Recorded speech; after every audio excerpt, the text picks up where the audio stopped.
Welcome to another episode of the Miles Offside podcast, where we talk a little bit of football and a whole lot of nonsense.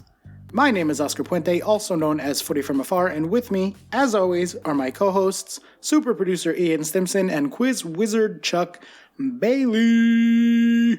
Chuck, welcome back. We missed you last week. How you doing? What a week to miss. What a week. What an incredible audio journey, a sensory journey I was taken on as Oscar embraced his inner Gandalf and indeed did follow his nose and find the scent to end all scents. The one scent to rule them all. To rule them all. Yeah, exactly. I've been wearing it ever since, and I've gotten quite a few compliments, I gotta say. It's been very nice. I would just like to announce, though, for the listeners, that in true cosmic timing, the creator of said scent for Oscar passed away today. No. It's very sad, but just in the weird framing of the universe that maybe he was just hanging on till you found it, Oscar. And when he heard the pod, good to know you're listening. Listen. Well, not anymore. Thierry Mugler. That's what you were waiting for. So rest in peace, smelling of patchouli like an old lady. And sandalwood and vanilla. That's, I feel a little bit guilty now. I think maybe I killed someone.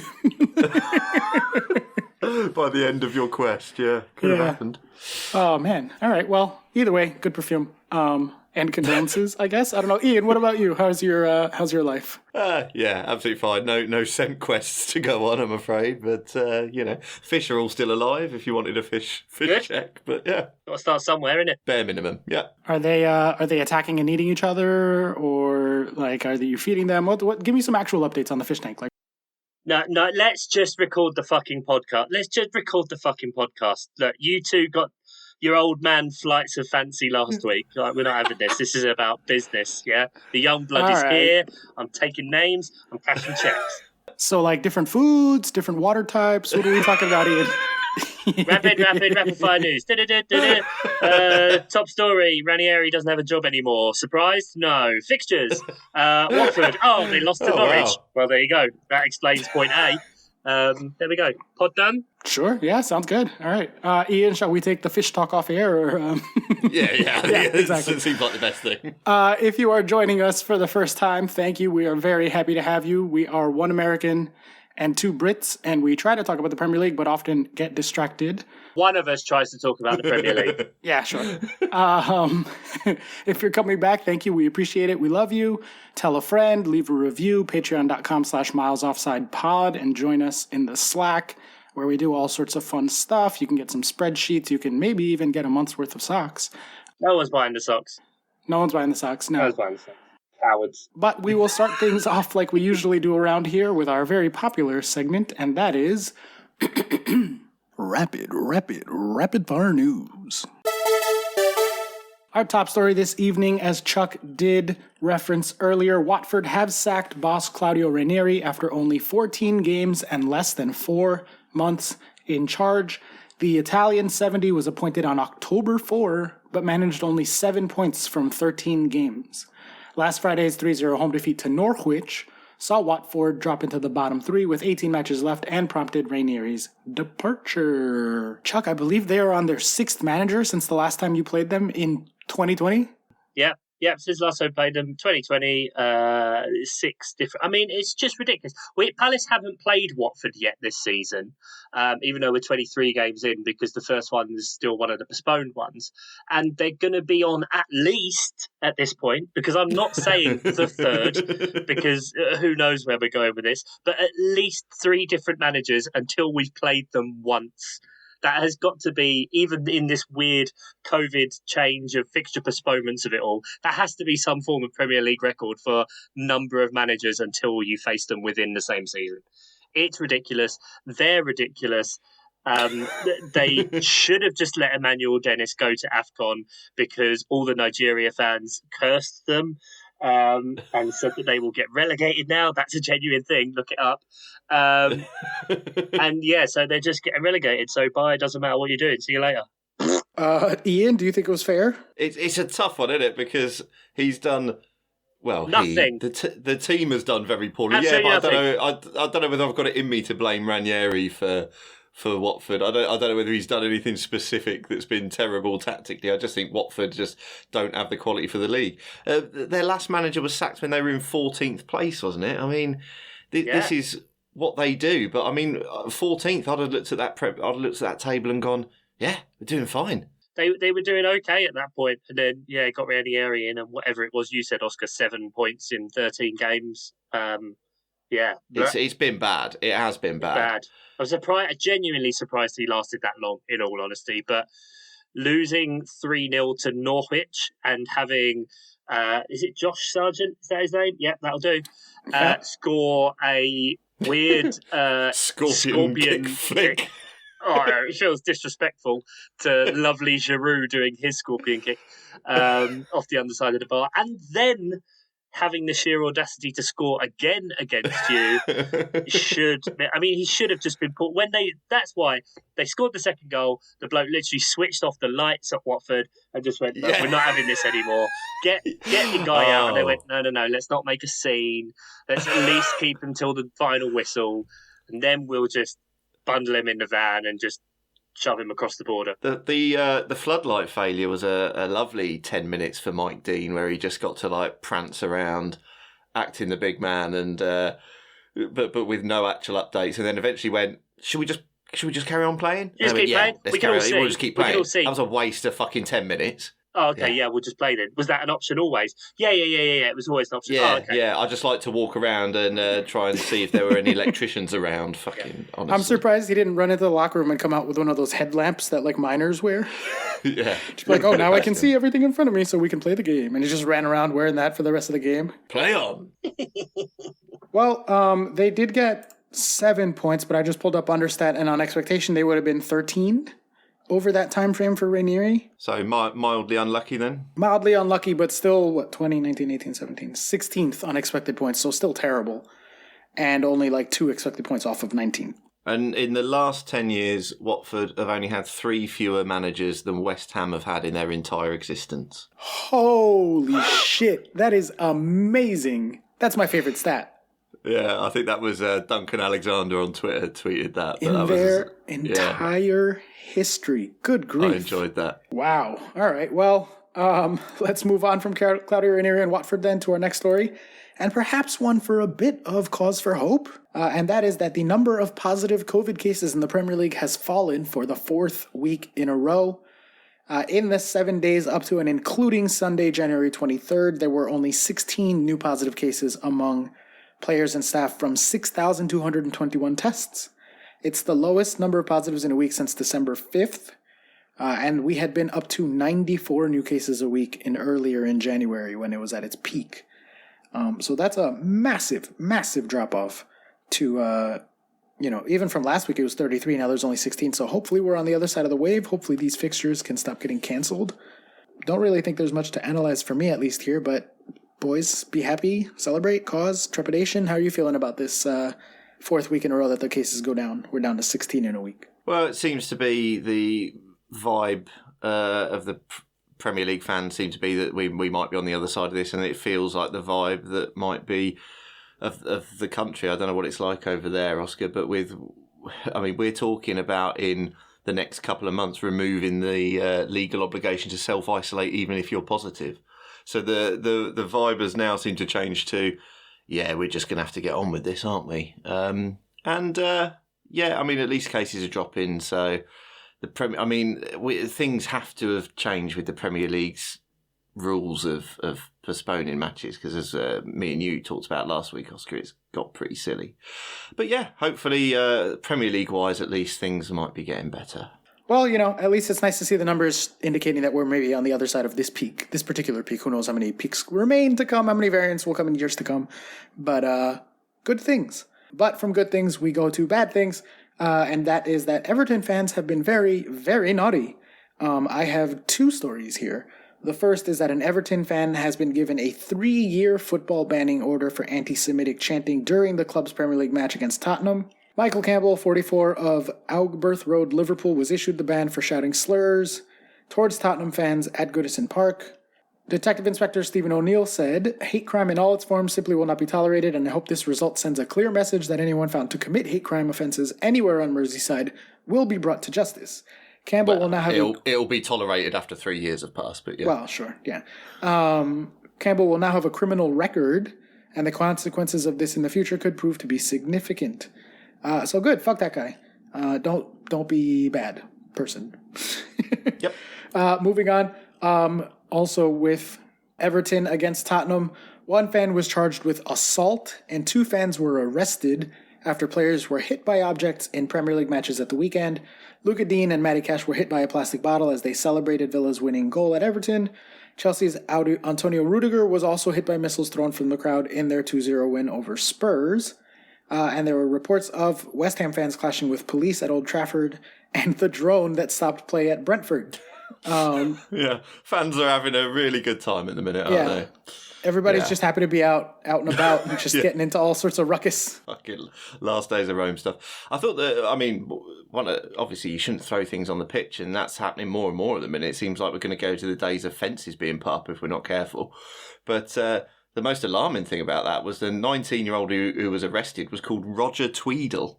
A 19-year-old called Roger Tweedle. It's got the name of a 55-year-old Brexit campaigner. What the fuck? Yeah, that's a fake name. 100%. It's got to be. It's ridiculous. Don't throw shit at just at people in general. I don't want people that know me to throw shit at me. Do you think I want strangers to throw shit at me? No, fuck you. And it's only because like that one. I mean, I didn't even think it hit. It just went straight through the middle of them, and they both fell. But it's irrelevant to the point. Like there's bottles everywhere. I don't think it should matter whether one hits someone or not. It's intent, and if you lob it, yeah, absolutely, I agree. Absolute dick. Yeah, Chuck's coming in hot this week. Goodness. These fucking pricks. We spent ages with no fans, and we thought, oh, how good it would be to get fans in. And then you all came out with your racist, homophobic chants, your abuse, your throwing shit. I know none of them listen to this pod, but, I just wanted to vent a bit. It's just fucking disgraceful and just really poor. Just really unnecessarily poor that, like, oh, you think this bloke who, because it's targeting Luca Dina is what the Everton fans were doing. Oh, this bloke who... Your club sold. Because your club sold because they were angry with your manager, or they didn't want to piss off the manager, who they then fired a week later. And now he's just back and, oh, funnily enough, the really good player, you shouldn't have sold him. Like, fuck off, you dicks. And they'll get relegated soon, so it's fine. You know where this ends, though? This ends with, like, back to the 80s, where you played games behind closed doors, or we get bans from international competition. Like, I felt like the hooliganism element is creeping back into, like, England abroad, and that's where all this ends up, I swear. Yeah, I mean, society is collapsing around us on all fronts, Ian, and soccer is just one of the places where that is manifesting at the current moment. Yeah. Nazis be back, so what are we going to do? I don't know. Jesus Christ, we need to pep this up, lads. I know. Something exciting then, fine, completely unrelated, but, we're going off track because we do. And then we'll get to the fixtures, Chuck. Take a deep breath. We'll be there in a sec. I did say before this, I'm recording on an iPad with 17% battery, but yeah, let's keep going. Right. Good point. Oh, totally forgot about that. Yeah, let's get straight to the fixtures. There you go. You got what you wanted. Right, we've done the first fixture. Next. All right. We had Everton 0, Aston Villa 1, Everton 1.2 to Villa's 0.7. So mildly lucky victory. Any thoughts on Villa Everton? It was fun. Everton weren't that bad. Everton should keep Duncan Ferguson for a while, because keep it simple and kick it up to Dominic Calvert-Lewin. Villa scored a bit of a lucky goal. I think it was a well-worked corner, but that wasn't the intent. But Everton came at them hard for a very long time. I'm pretty sure the XG reflects that they created more and had a couple of really good close chances as well. 9 yellow cards, as many as 9.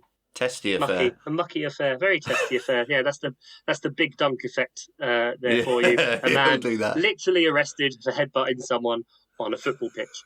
I always forget that, and I always find it weirdly hilarious. But yeah. That is fantastic. That's genuinely delightful. Proper football. Sure. I mean, we just decried all the hooliganism creeping in, but yeah. but that's from the fans. The players headbutting each other. I'm all for people it. in authority. Okay. It's fine. Sometimes you just got to find the way. What is the path of least resistance here? That's the one. I mean, Everton didn't have a single shot on target though for all the XG and creation or whatever. Nothing was done on target. I think it was an interesting one because Everton are still feel like it's a bit more systemic than just changing the manager. Did you hear Big Dunk wanted to try and get the fans on side by putting a load of money behind the bars in numerous pubs around Goodison Park? 12:30 kickoff, and he's put a ton of money behind the bar in loads of places so people can have a drink and get pissed up, make it rowdy, and it was. Tanked up fans who would then end up chucking bottles and stuff. It's sort of, I think that might have backfired. And then a load of them held like a sit-in protest after the game.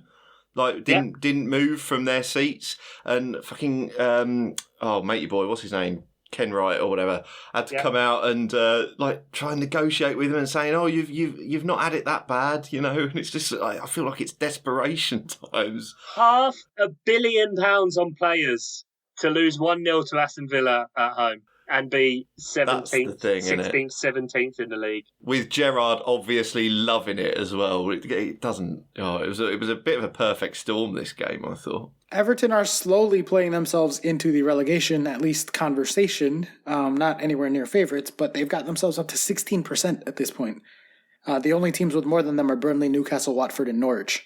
So they are well in the relegation conversation for Everton. That's incredible. That's madness how far they've fallen. Yeah, they've got a lot of good fixtures to come, and I think if they keep Duncan Ferguson, then they're fine. I think if they roll the dice with whoever this guy is, they're linked with Vitor Pereira, who I don't know. Look at his managerial history; it's not good. And he sounds like a fiery character as well. We're looking at another manager who's happy to fall out with players and have a pop at the press and stuff. So I mean, that's what they need. That's what they need. Yeah. Oh, everything's falling apart at the seams. Let's pour a bit more petrol on this fucking dumpster fire. Yeah. Jesus. Why not? Oh, all right. Well, speaking of dumpster fires, Leeds lost to Newcastle. Jesus Christ. Fuck's sake, Leeds. 1-1, 1.0 to 1.1 on XG, 0-1 Newcastle winning. Still not at home, so Ian, no lap of honour to worry about there. By the way, they did. They went round the pitch to clap their fans, so they did a lap. Good Ian, on them. Thoughts? Good on them. No thoughts. I daren't say anything after last time. So it's fine away, but not at home. I just am abstaining. And John Joe Shelby scores an absolute screamer. One of the shittest saves I've ever seen. Well, it wasn't a save. That's the point. From a I could have kicked that free kick. That's how pathetic it was. And yet Meslier went, you know what? Let's give them one. Go on. I don't understand what Leeds are. I know a lot of this league below, basically City and Liverpool at the minute, and Chelsea to a degree. You just don't. Thank you. I appreciate that. That's generous, but I appreciate it. Yeah, no, I just couldn't do it to you too much. But you don't really know what you're going to get. But fuck me, Leeds just beat West Ham 3-2 and then just lost 1-0 at home to Newcastle. Yeah, they defy explanation at the minute, don't they? Absolutely. Just send Newcastle down. Please. Well, Newcastle are down to 67%. Which I know that's still really high, right? But lower than it was. They were like crazy high. They're only third favorite now.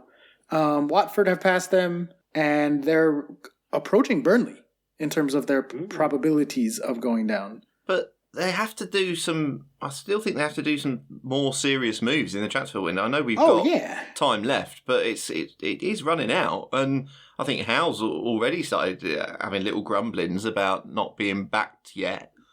And it's like, well, but that's because you're the stopgap, mate, until they get the proper manager in. But this is the problem when it's not going to be your ability that gets you through it.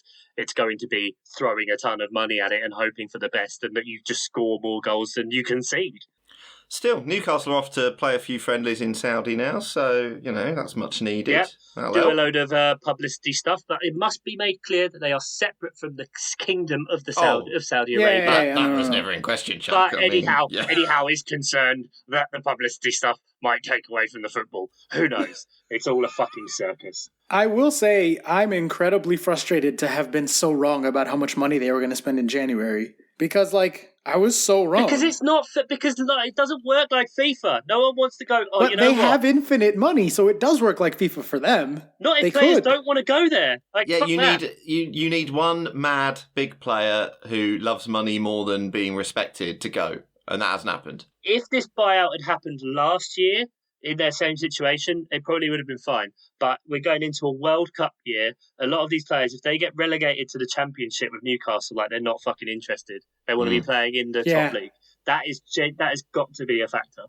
And Newcastle being down there, the games they've got, they've still got to play. I mean, granted, we said before about Everton. They've got Everton twice, so that's a big fixture.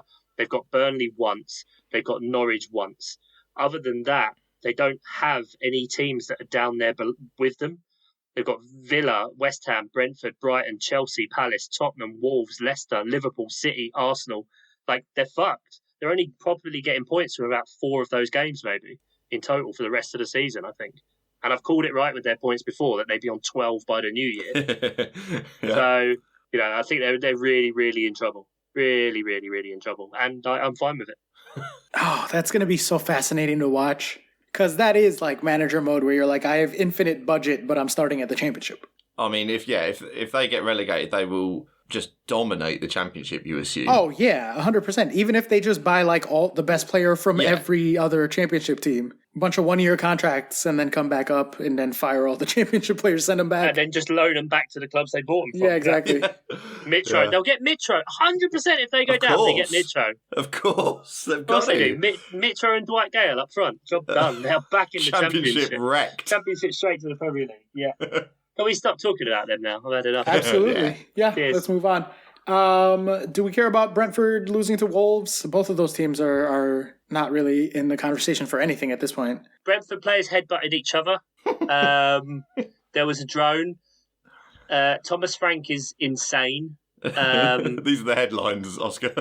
The recent spate, I'm sure it might come up a bit later on, of terrible refereeing, because it might have been a red card. The referee pulled it back when Brentford were in the Wolves box to send off a player, who then they changed the red card to a yellow card, but it didn't matter because then Brentford floated in the ball from the free kick and Ivan Toney absolutely smacked it in. But yeah, two Brentford players like sprinted into each other and just completely cleared each other out. And it was I believe it was a double concussion substitution.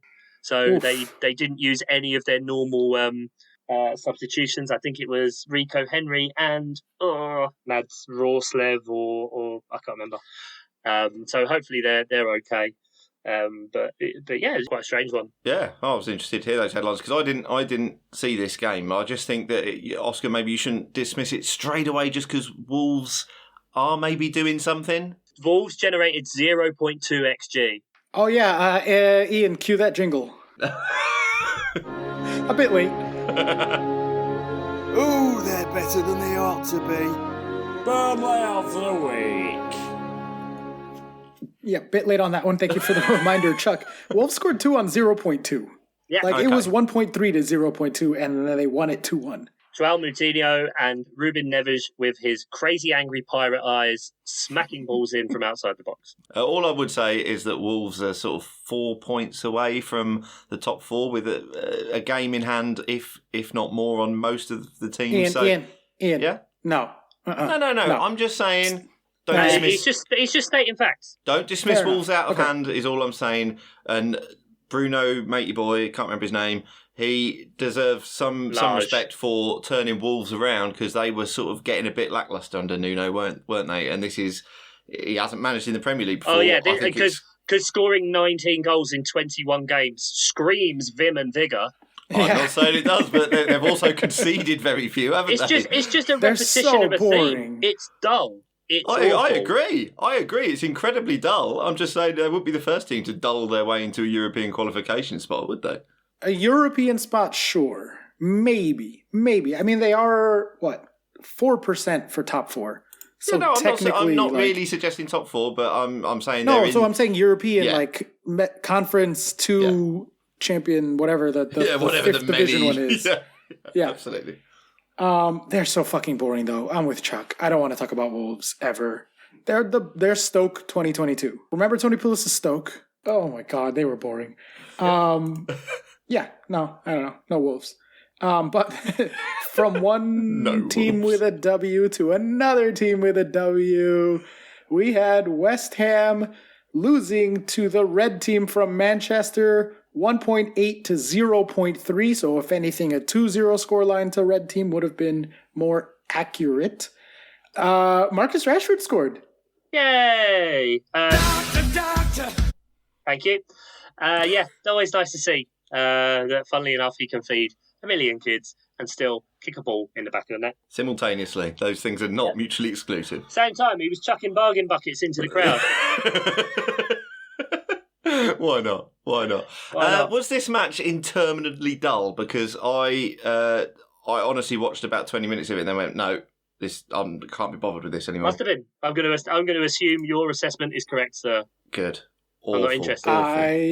I don't know. I also didn't watch it because Rocket League was happening. So, I prefer that to watching the red team. I try to watch them as little as possible anyway.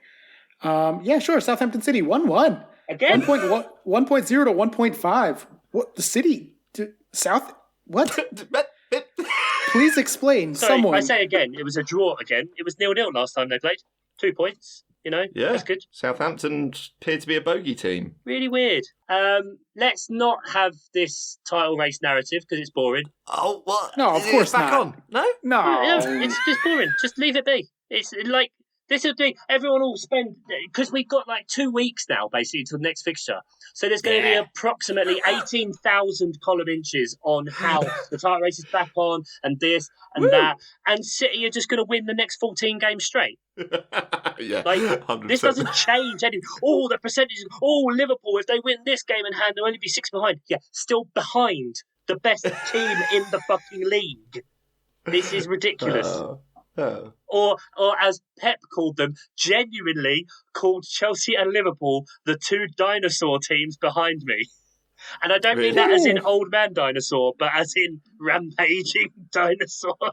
Oh, okay. It's so hard to decipher Pep sometimes. Must go faster. Yeah, objects do appear closer than they are in the mirror. But yeah, just random. How does Southampton do it? I don't know. Maybe it is just a bogey team thing. Do you believe in bogey teams? Do you genuinely believe in bogey teams? Like, because that's pure like us forcing narrative onto random noise. No, I think in a confined amount of time, as in a particular manager with a team against the same manager with the same team over multiple times, like they might just have the way that unlocks it. But I don't believe one certain team, because 25 years ago we used to lose to them. Oh, we'll lose 25. It's very much a ship of Theseus kind of thing that like none of the parts are the same, but it is the same thing. Yeah, it has to be relatively current, doesn't it? I think. But the important thing is that players and managers definitely believe it. Like players are super superstitious. Yeah, and that's true. They are one for a conspiracy. Yeah, certainly are, and they definitely believe it. So to say that doesn't affect performance in a game where we're always talking about marginal gains, I think it definitely can be a thing. 26% possession Southampton had. Yeah. City have Brentford, Norwich, Tottenham, Everton, United, Palace, Brighton, Burnley, then Liverpool. So, yeah, for a game 24-31, they win every game, apart from Palace, naturally, because we beat them before. Yes, guys, we beat them, and we kept a clean sheet. I just don't want to keep going on about it. Arsenal, you had a really good 45 minutes. That's fine. And then they play Liverpool, and then City beat Liverpool inevitably, and then it just what if carries Liverpool on. beat City? What if Liverpool beat City though? What Liverpool will beat City to only go 9 points behind them with no games in hand. Poor fucking pricks. Don't care. Arsenal Burnley 0-0. Fuck off.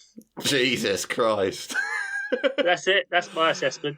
Come on, Arsenal. I thought the juggernaut was turning round, but apparently not. Well, it is. It was just that juggernaut in the fucking Suez Canal. Arsenal are just the Evergrande where you think, oh, we're fine. Oh, Jesus, someone come and get a load of diggers. Oh, God, they haven't scored in fucking forever. We curse them. We curse them by being nice. This is what happens. I should never say nice things about Arsenal. Or only say nice things about Arsenal. One of the two. Ian, did you just say they haven't scored a goal in ages? I thought that was right. I thought I heard that somewhere. They didn't play a game in ages, but That's it. Yeah, they scored 12 goals in the previous 4 games, 15 in the previous 5. We're just stating facts. Yeah, I must have been led by time. Yeah, that's a weird one. It's just a fact. It's an actual fact. I don't conform to time. I don't understand it. Don't believe in it. So you do. You only, historically, you only work in game weeks, don't you? Yeah, I work outside the construct of the fourth dimension, as it were. What? That'll do. Shall we speak about this shit show then? Which one? The Palace Liverpool one. Oh, that shit show. Do you want to talk about it? I assumed you didn't. I mean, in a way. I'll throw the stat line out and then you can take it away. Yeah. Palace 2.2 to Liverpool's 1.7 on XG. So Palace beating them on XG. Can I get a quick Burnley of the week, please? Burnley of the week! Thank you. I have 2 things I would like to preface my rant with, I guess, in a way. Rant. It may be a rant. I don't know, but let's see where it goes. For the record, I think you'd be justified in a rant. Liverpool are categorically a much better team than Crystal Palace. You can put City, Liverpool, Chelsea, and I reckon even like Tottenham. You could move Tottenham to Serie A. You could move Chelsea to Ligue 1. You could move Liverpool to Germany. You could move City to Spain. You could move City to Spain, and they would win all of those leagues. Such is the golf in class that, like, it's just, they are amazing. And a lot needs to go right for a team like Palace to be able to beat Liverpool. Now, I also want to say that in no way, shape or form will I attempt to hide my bias in this next segment because I don't have the energy to, and frankly, I don't have to.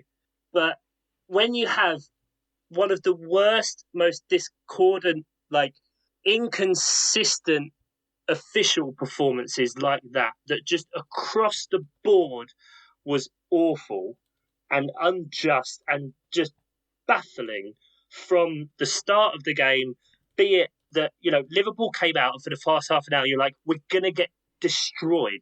They were just unplayable, attacking well. Schlupp blocked Anderson, who was marking Van Dijk for the header. Very well worked. Good goal. Then you get the second one, which Robertson plays the ball in. Roberto Firmino is offside from when he plays the ball. He is engaged with Tyrick Mitchell. As the ball comes over, he jumps to head it. Doesn't miss it by much, but that leads to Tyrick Mitchell to jump, which then means that Oxlade-Chamberlain has the time and space to score from where he is at the back post. Yeah. If that ball is a through ball on the ground and Roberto Firmino sticks his leg out to get Makes a move towards it, yeah, I do. And it goes through to agree. Oxlade-Chamberlain, it's given us offside. Yeah. I don't understand 100%. how that's not given us offside whatsoever.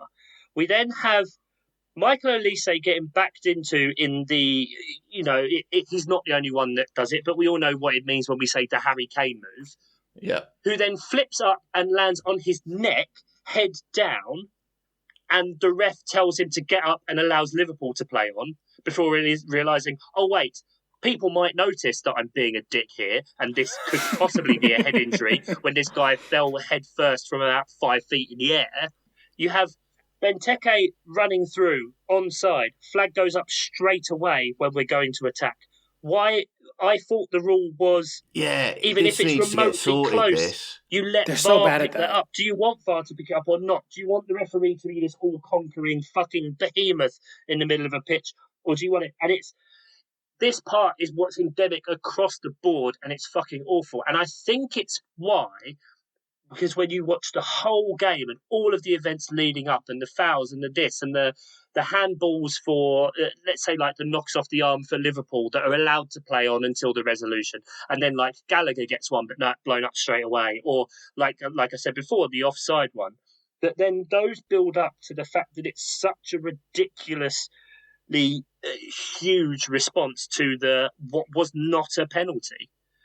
Because we've been told this year, and Vieira came out, and he was very, very eloquent and very measured with it, I thought, when he said, we managers, we sit down with the referees at the start of the year and at various intervals, and we get told this is what's going to happen. And one of the things was because football is a contact sport, which it is, that contact does not mean a foul. And if the ball is going away, and we've seen it with a lot of different penalties this season, that the contact is made, and therefore, but because the ball's going elsewhere, the player's never going to get to it, it's not given as a penalty. So how can that be the case? And then Diogo Jota, who, it doesn't matter what he was trying to do with the move. Granted, you can look at his foot position and see, oh, he was trying to play it over Guaita and then maybe go to the right. Well, he didn't. He went to play it. He completely missed the ball, kicked it forward a bit, then makes a big move to the right to fall into Guaita, who's basically stopped at that point. He doesn't clear him out. Jota doesn't flip or fall. They just kind of tap into each other. But like, if Jota was running full speed, yeah, he could have got the ball, but he could never have got the ball there. The referee gives it as a goal kick, fine. The VAR then looks at it for about 90 seconds to 2 minutes, maybe even longer, before then saying to Kevin Enemy, that he needs to go over to the screen and look at it. Before then he goes and looks for ages. And by that time it's all over. If he's going to look at it, this fucking thing seems to have happened now, where if they're going over, then they're changing their mind. Exactly. And that is absolutely fucking ridiculous. Like, why is that the thing? Does it need to? The clear and obvious thing never made clear and obvious sense anyway. But it's just there is an element of the sport which is to do with perception and those kind of bits. But spending that long to look over one decision, they always said that wasn't the point. And the whole reason they didn't want to bring VAR in anyway was not to staccato the game. And it's the human application of it is just fucking woeful and appalling. And every single team, every single player deserves better than this, because the talking point should never be about some... You should genuinely never know that a referee's there. In theory, if the game is managed properly, if the whole stamp of the game and the way it's set up is properly, the referee should never basically even have to do anything practically. Should never be about him and about him spending 5 minutes to decide anything. But that's what football's becoming, and it's just fucking shit. I would love to know the conversation that was going on between Kevin Friend and the VAR official. I don't know who it was, because his on-field decision, as you say, was no penalty. His on-field decision was fine. Even Mark Clattenburg has fucking come out and said the Firmino thing was an offside and the penalty wasn't a penalty. He should have stuck by his first decisions. But like you must have a situation where the VAR is sort of trying to convince him. No, he did. I think that's what it is. There was one of the guys who runs the Palace social media account, or is part of that team, on his personal account was saying where he was, he could hear the conversation with VAR, because obviously it goes through certain bits. I think the commentators they get access to it now. Yeah. They very often have it. Yeah. And he said the VAR was telling him, no, Jota was going to get that ball. And he just isn't going to get it. Like, if Jota was running straight and sprinting, I think you can get away with it, but he wasn't. He fucking stopped. And it's just ridiculous. And then you have Jurgen Klopp, the king of the fucking complainers, going, oh, well, I haven't seen it, but it must have been a penalty because the referee and the VAR... remind him of that next time it goes against him. Fucking hell. This is the guy who complains about the wind blowing the wrong direction, the length of the grass being too long, the fact that it snowed last Tuesday. Some of those things literally happened. And it's just the injustice of it. I can always, in a competitive way, when things are fair and you can go at teams together, if you just lose because you're not good enough, which, like, Liverpool are better than us categorically, but if you get a situation like that, it's so wrong, and just destroys the whole point of it. It's not Liverpool's fault. It's similar to the vitriol from Verstappen and the Formula One from those who know about it. It's not his fault that, like, what happened, but now he doesn't get to enjoy it properly. Liverpool, people now say, well, they're at Palace's XG afterwards, blah, blah, blah. Like, watch the tone and the flow of the game. Like, we were so close so many times, and the XG fucking shows that. 2.2 to 1.7, Oscar, right? Yeah, that's right. Right? Take off 0.75 for the penalty. So it was 2.2 to 0.95. Yeah. In, like, the 90th minute when the pen gets given. It's... There was just something... I mean, just to take it down to a base level, as I tend to do, but like when Palace got their goal and the absolute noise in Selhurst Park. I was watching it cranked up, and it was something else.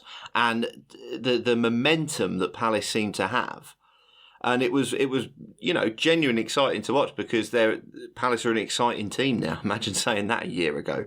But Palace are an exciting team now, and you've got a team where Zaha isn't even necessarily your most fun player anymore, which is fucking mental to say, and it really had a sort of feeling of momentum about it, and it just gets killed off with a very poor penalty decision, which, as you say, wasn't the only poor decision, but it just robs us of the last sort of 5-10 minutes of fantastic suspense-filled football. And it was a real disappointment. Officiating's been pretty poor all over this week, but it was particularly bad. They could. I don't even know what can improve it, because it just seems to be the basic human element of just not being good enough. I don't think there's tech that you can use to make this better. I always go back to my suggestion from basketball. Like, a basketball court has 3 referees. Linesmen, leave the linesmen, let them do their thing, or automate offside. Because at this point we don't need linesmen. Right. But you do need more referees so that there's always someone, and in the case of a disagreement, the third person is the tiebreaker. So, whoever was the closest makes the call. If someone else was also pretty close and there's a disagreement, then it goes to the third referee. And, a basketball court is so small. Yeah. And there's half as many people. Yeah. And they still have 3 referees. But a big-ass soccer pitch, and there's some fat guy in his 50s trying to keep up with, elite athletes sprinting up and down the field. It's fucking insane. Because, yes, there is a human element. So, the way to solve that is either to completely remove the human element, which they can't completely, or put more humans in there. To hopefully get a majority that will be correct, yeah. Yeah, exactly. Or at least correct more of the time. But this whole, if it's a clear and obvious error, it takes 10 seconds to be oh, you made a mistake. Really obviously. And then you go to VAR. You know what I mean? And then call him and be oh, go look at the screen. If you're sitting there looking at something for 2 minutes, 5 minutes, and you're I don't know, man. Yeah. I don't, that's not a clear and obvious error. Carry on. Yeah, absolutely. It's not about, the point of it is to try to get to the right call as much as possible. Yeah, it's insane that you can have 2 top-class supposedly referees looking at that for as long as they did and come to the wrong decision. And they're meant to be the best. They're meant to be the best, apparently. Because the best referees are still insufficient. It's just it's the structure. Here's what will happen with this. Kevin Friend will, in the next round of fixtures, will probably just get put on VAR somewhere. Won't be on a pitch. Yeah. Nothing will happen. Won't have to explain himself. If Vieira says anything, I tweeted about it. You could see the players afterwards going to Kevin Friend, Patrick Vieira. There was Guehi, Anderson, Joel Ward, a few others, and Anderson walked away. Mark Guehi was there, and Patrick Vieira went, Mark, don't talk to this fucking guy. Let's go. And he went to then give him both barrels inside, and whatever happens, and maybe he gets fined or whatever, because for some reason, these people that are across the board with every team, I don't think that this is in this situation, when I say about bias, I don't think he's deliberately trying to actively make Liverpool win. But I don't know.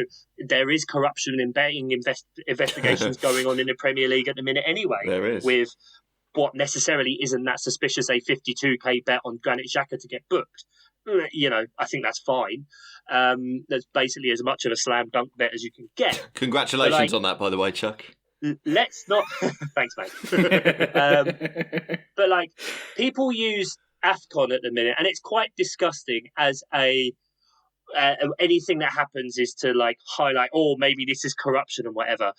The last few years in wider society has shown us, look, the people in glass houses shouldn't fucking throw stones, and we just try and project our own kind of, and hide our own kind of scumbags and nepotisms and all these kind of corruption things by highlighting others so that ours doesn't hide. There's no reason to say why potentially referees couldn't be bought or players could be bought. Let's not pretend that we're somehow holier than thou or whatever. It's not possible. But that's just conspiracy theory, Chuck, by the way. Yeah. But what I do genuinely believe is that every single supporter of every single team and every player, moreover, has a right to feel that what is happening to them is unjust through inability, ineptitude, whatever it is, underfunding, underperforming, the weird referees can't be criticised. Well, if there's no comeuppance and no punishment for what I do, fuck it, I'll phone it in. If you could turn up to work every day,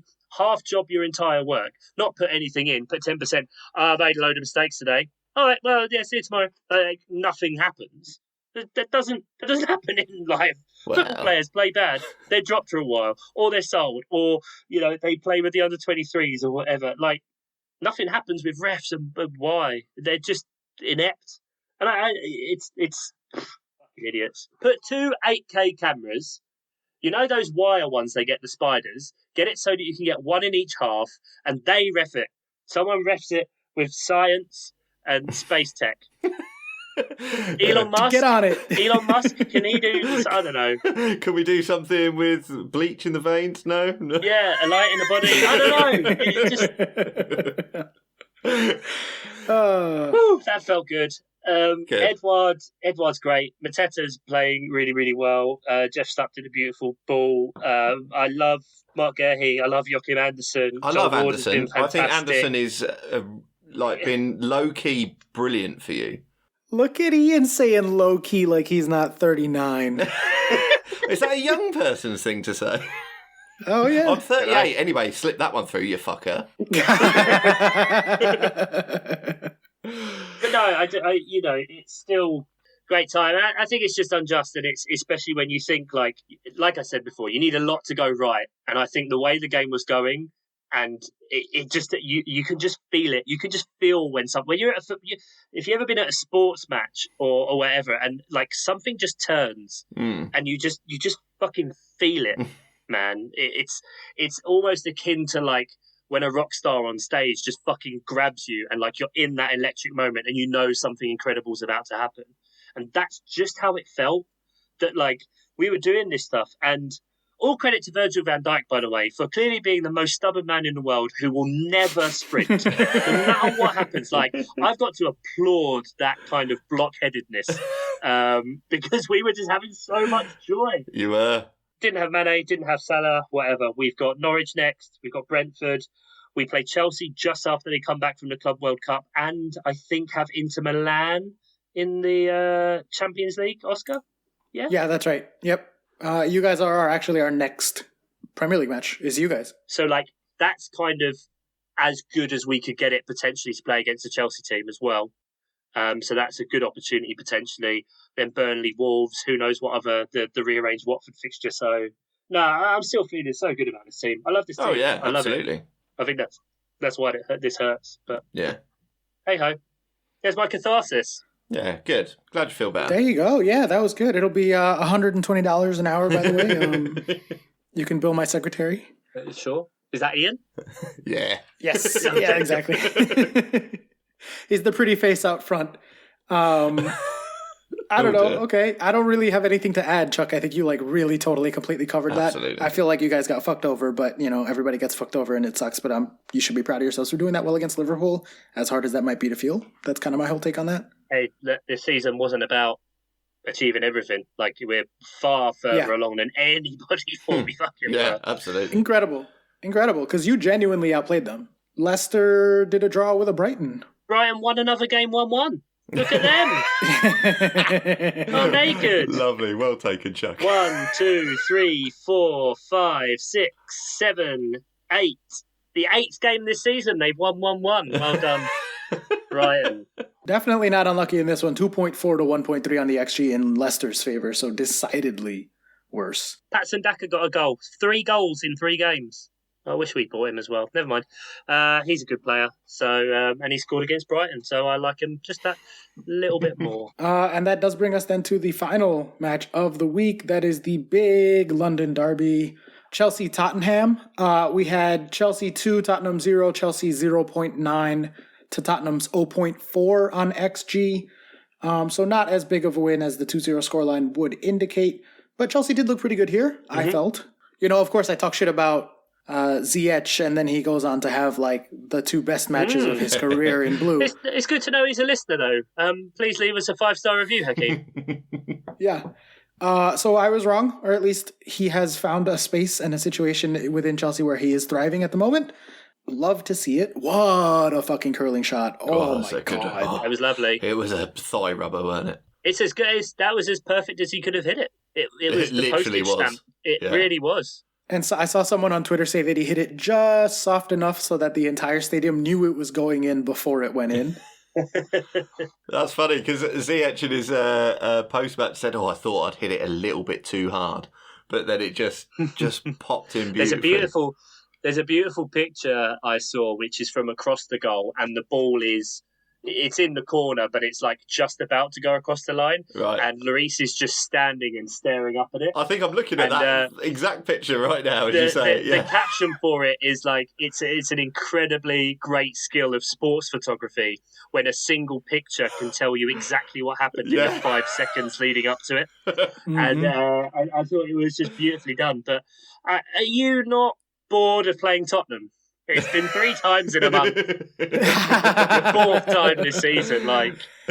Well, the 2 of those were in the Carabao, right? So, I didn't watch those. So, to me, that didn't happen. They're not real games. Right? They were our Carabao semifinal. Is that right? We played them twice. I'm not making that up. You're in the final now? Yeah. Genuinely, we won, I think, because we're in the final. My famous friend Nick, who's just coming up a lot on the podcast, was like, hey, we should watch the Carabao Cup final together because it's Liverpool-Chelsea. And I was like, oh, and is you it? said, Okay, fuck off, sure. Nick. You scout bastard. Nick won't listen after this week. For the record, this Nick. is exactly the type of match that I'm like, that's all that we have left this season. That and the Champions League run that we're going to, win. Because, I don't think that there's anything to play for in the league. I think we have top 4 on lock and we have the title race on 0. So it's just the matches against the teams you really fucking hate. And I really fucking hate Tottenham, man. I was trying to explain this, these 2 teams there's always violence when they play each other. There's always handbags or a scuffle or an almost fight. There's usually red cards or at least a ton of yellow cards.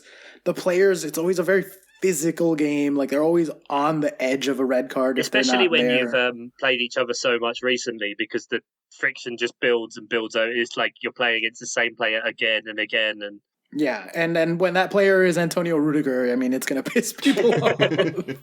Yeah, he's a big boy. I can't believe why haven't Chelsea just given him the money?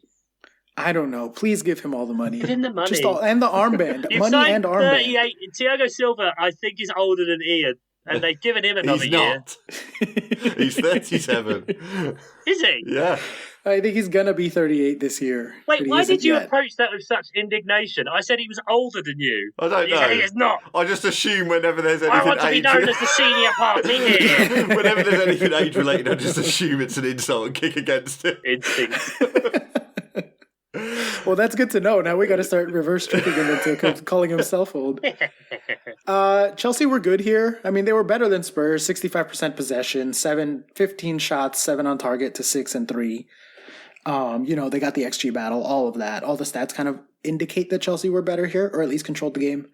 But I saw a lot of people really talking shit about Spurs and how negative they set up and blah, blah, blah. And I think that no, they set up in the right way to potentially beat Chelsea. This has worked against us in the past. There's teams who sit and let us come out and get dangerously high, and then there's a ton of space behind us.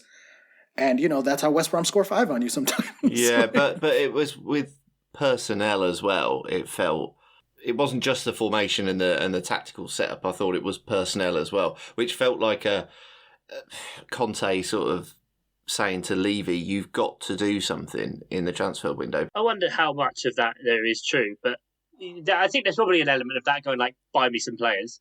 Yeah. But if he, we just said about Tottenham and Chelsea playing each other twice in last month. If he rolls out the same thing again that he did in the 2 games before that he lost. That's very true, yeah. He's got, at the 3rd time of asking, you've got to try something different. Because evidently if you go out with the same thing, chances are the result's going to be the same. And, obviously it was here, but that doesn't mean it didn't warrant worth trying. And Spurs, they played with a lot of defenders, and they've got quite a few injuries at the minute. There's a lot of uncertainty, I think, with what's going to happen with players like Lo Celso and Brian Hill. That hasn't really done anything. I don't know if there's injuries there.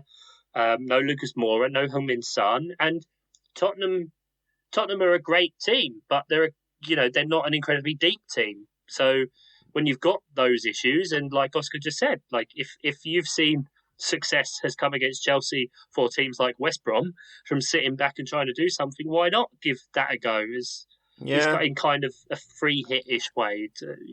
Yeah, it felt like a combination of injuries and tactical decisions. I don't buy into the idea that he was trying to send a message. I think he went out with, given the players that he currently has, the best plan he could come up with to try to beat Chelsea. But as I say, personnel, I don't think agrees with that, just because Doherty, Sessegnon, it just doesn't feel like at any point he considered winning that game. I mean, they're speedy. They're speedy up the sides. So if you're going to hit on the break, you need someone who can put in a cross. But they didn't do any of it. They had no width and didn't get round Chelsea. I mean, off the top of my head, I can think of a moment where Sessegnon was inside the box playing a pass across that could have been really dangerous. I don't think it came to anything, but like that's a heavily caveated sentence you've given us there. He was in the penalty box with the ball at his feet playing a pass across space. Like that's a dangerous situation Sessegnon was there. It didn't happen enough, and I can't believe I'm sitting here defending Spurs against you guys. What sort of position have we got you into here? But I do think that people are being really harsh. I think they came out with a strategy, and I think that they did mostly contain Chelsea. And I think especially, maybe I'm just a Conte fanboy, and I'm just giving the best possible interpretation to him. That is certainly in the cards because he is one of my favorite managers from his time at Chelsea. But I mean, I look at the league table sorting by XG per 90, and Tottenham are decidedly clear away from fifth. They are like in fourth place and approaching Chelsea's expected goal difference per 90. We don't have the exact stats in front of us for that time, but they were really low down with Nuno. So, and this is Conte's first league loss. And to come against Chelsea, that's not the worst thing in the world. They had that tremendous comeback against Leicester in the 95th and 97th minute. And Tottenham are now favourites for fourth, despite losing here. They're 39% for fourth. Arsenal are second favourite at 34%. So kind of basically a split between the two of them. Mm-hmm. And then United at 18, and everyone else is in single digits. So like Tottenham are decidedly, infinitely better than they were before Conte came in. 100%. No one's arguing with that.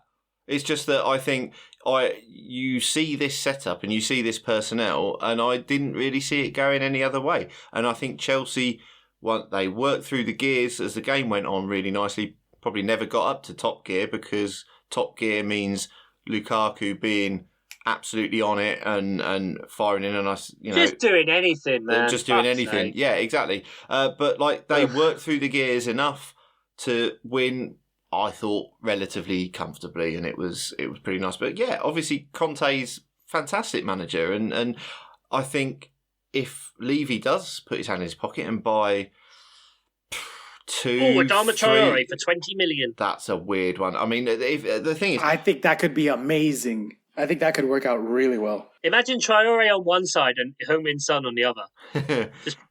With Kane pinging balls. Damn, man. No, he's getting Traore to play wing back. Conte's going to make Traore the new Victor Moses. He's going to make him like an amazing wingback if he gets him. I'm terrified of that situation. Really? So you think he goes as someone who is a squad player at Wolves, and I love Traore, but do you think he just gets straight into the starting 11 and he's a regular? I mean, it might take him a few weeks to like learn the system, and Conte won't put him in until he thinks he's ready. Yeah. But like by the end of the season, one of the best right wingbacks in the league, if it happens and Conte's coaching him. If you're right and they get that for 20 million quid, then that's fucking amazing.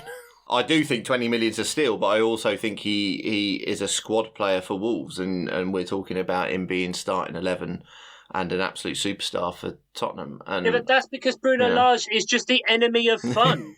It's the enemy of fun. And like, you need Adama Traore, God bless him, you need to play the percentages.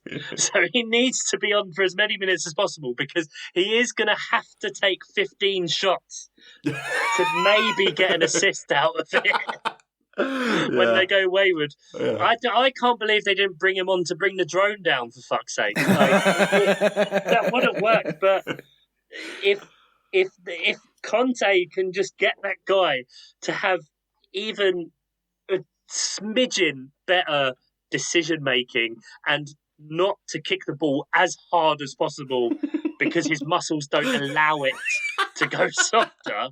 Yeah. He is fucking terrifying. Yeah. It's this greased up fucking behemoth charging the fastest guy in the fucking league. Yeah. Sprinted, no, that'd be terrifying. And like Oscar disrespectfully always uses Victor Moses in this way, Crystal Palace's most decorated player ever. Thank you very much.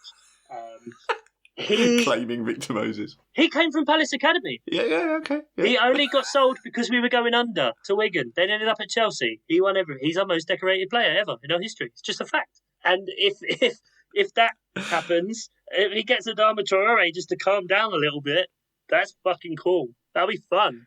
Well, and Conte is exactly the type of manager that someone like Adama Traore could thrive under because he is very tactically rigid, which is why he only hangs around for like 2 or 3 seasons because then players get tired of like him being so stubborn. He'll be like, these are the 5 things that you're allowed to do. And this is when you do them. Stop thinking. Do the things that I said. This is the system. And Traore would fucking thrive there. Like he would absolutely get the most out of him. It's going to be like Forrest Gump, when he plays college football. Adama Traore is going to be standing exactly still. The ball's going to come to him, and he's going to look to Antonio Conte. And Antonio Conte is going to go, run! And pew! Yeah, exactly. And that's it for the fixtures. That's it for the fixtures. I mean, I'm at if you couldn't tell from the very squeaky chair and the poor audio quality, I'm at my parents' house. In an apparent Aladdin's cave of tech gear, instruments, music. I didn't even show you there's a samurai sword up there. Of course there is. Why wouldn't there be? Of course there is. And my dad's got all his karate belts up there in a real masculine show of grrr. Do you want a quiz? Always. Yes. Always. Let's have a quiz. Don't have a jingle. Can't be asked. It is a straight question and answer. I thought this week a lot of weird shit happened, so I thought I'd do a quiz about the weird and wonderful world of this game week of 23. Okay. So get yourselves a pen and paper. There are 10 questions. Question number 1. After an altercation with Abdoulaye Doucouré in the Villa-Everton match, which player had their shirt ripped from their body and then had to play the rest of the first half in a blank-backed shirt? No name, no number, just vibes. Oh, I do not know this, so this is going to be a complete guess. I don't even know more than like 2 players on Everton. So. Well, what were the teams? It was a Villa player. Oh, okay, cool. Question 2. What, and I'll repeat that ended up causing a 10-minute delay in the Watford-Norwich game? What, for question 3, ended up causing a 19-minute delay in Brentford-Wolves? Question 4. We are currently at the 24th of January. Since the 13th of December, how many Premier League games have Burnley played? Very good. Right? Ooh. 13th of December to the 24th of January, how many Premier League games have Burnley played? It's a long time over that sort of fixture tinsel window. Closest will get the point, I think. Doesn't feel like a lot of games, though. Question 5. In what minute did Kyle Walker-Peters embrace his inner Ricardo Quaresma and put Southampton ahead against Manchester City? Again, closest minute gets it. Quaresma famously scoring with the refusing to ever use the inside or the laces of his boot, only the outside. Question 6. Which player celebrated their equalising goal with their trademark arm move, which has been inspired apparently by tectonic dance moves, but has also been called a shit little celebration by Paddy Power? Which player celebrated their equalising goal this week with a trademark arm move apparently inspired by tectonic electro dance moves, but was also called a shit little celebration by Paddy Power? Whilst they have a think over that one, you can join this podcast, patreon.com/Miles Offside Pod. Give us a little bit of money, get a little something back. Question 7. How many defenders did Antonio Conte start against Chelsea in their 2-0 loss in the league? And I'm taking this by my category of defenders, Jeff, because these players are defenders before you put your pen down, stop writing your letter. Question 8. Who is now officially the worst fucking referee in the world after their unbelievably bullshit performance in the Crystal Palace-Liverpool game? For the record, I complained about this ref 2 different times this season, and you both were like, shut up, there's no such thing about that. Blah, blah. I was like, I never complain about referees. This one specific ref, I fucking hate. Hey, sometimes, Oscar, though, when you nail your mast to the post with, is that the one? No, nail your flag to the mast. Flag to the mast, colours. No, when you, this is all staying in though, when you nail your something gets to nailed the to mast, something else. Something does. A nail in the coffin. You very often have the wrong name, so I admire you going bold early here. That's a fair point, enough. Yeah. I fucking hate him every time we lose, and it's his fault. He means Anthony Taylor. Question 9. Which manager was sent off after receiving 2 yellow cards post-match after allegedly, according to him, saying to the ref after the first one, you may as well give me a second if you've booked me already. That counts as further dissent, does it? Amazing. It does. That got the second yellow. That's hilarious. Apparently, he wasn't sure if he got the first one, but he said, if you did just book me for that, book me again. You better make sure you book me again. Yeah. Nice for a bleep. And question 10. Which manager claimed their team's performance was one of the best performances of the season before he stared at the reporter for 7 seconds straight, then aggressively adding, by far?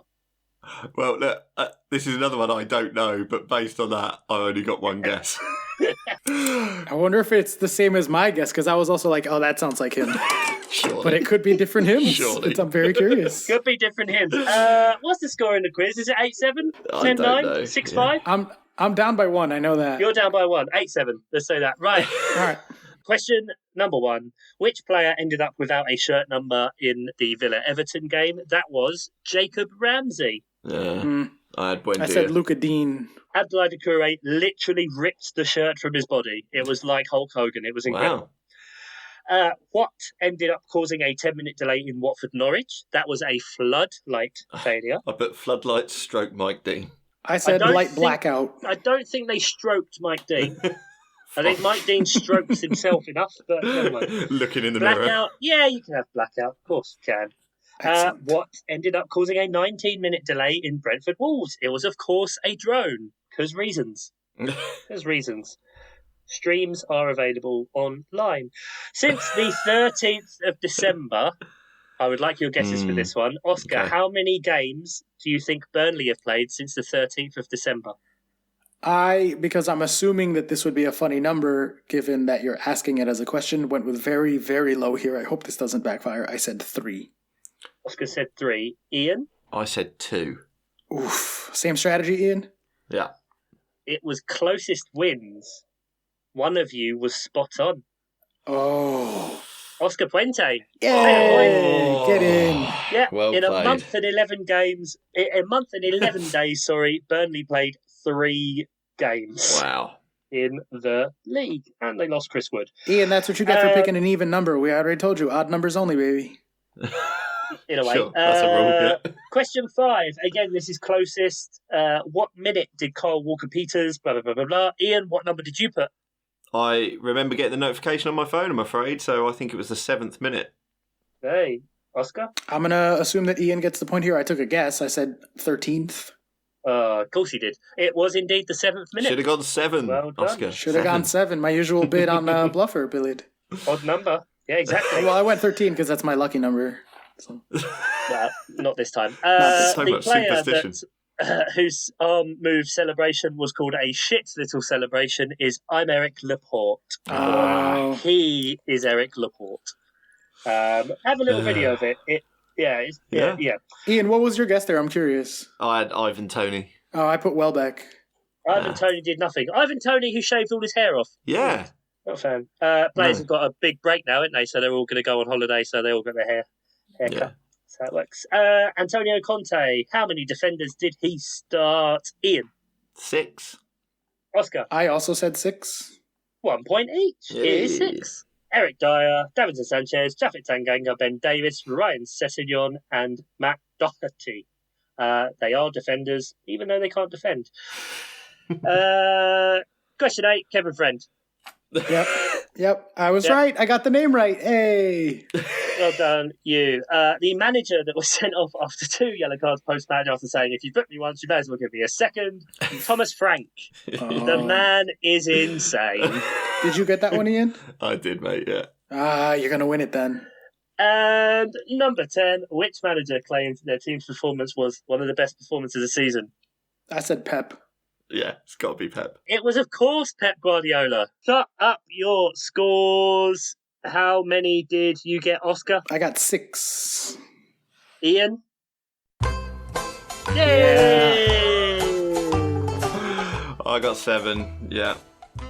I think it's that seventh minute Kyle Walker-Peters goal did it for me. 7, of course. There it is. Congratulations, Mr. Stimpson, taking it to 9-7 maybe for this week. Who knows? And that wraps us up for the week. I mean, there's a break, which is like an international break, but it's not an international break because not all the international teams are playing. But there's also FA Cup games, but Burnley play again. Don't really know what to think of it. Well then. Like, you always accuse me of going too late. Oh, yeah, no, good for you. Oh, my name's Ian, I can press a button. Say goodbye, Oscar Puente. Goodbye. Say goodbye, Ian Stimpson. Bye-bye. And, of course, as ever, thank you to our producers, Johnny Worthington, Nate Whittam, Mark Daffin, Sam Danby, Jeff Pedder, Andy Pempraise, Sutton? Yeah, Sutton. By the way, my good news is that my Rocket League team tryouts are this week, and we get to start the season next week. Let's go. I'm not leaving that in.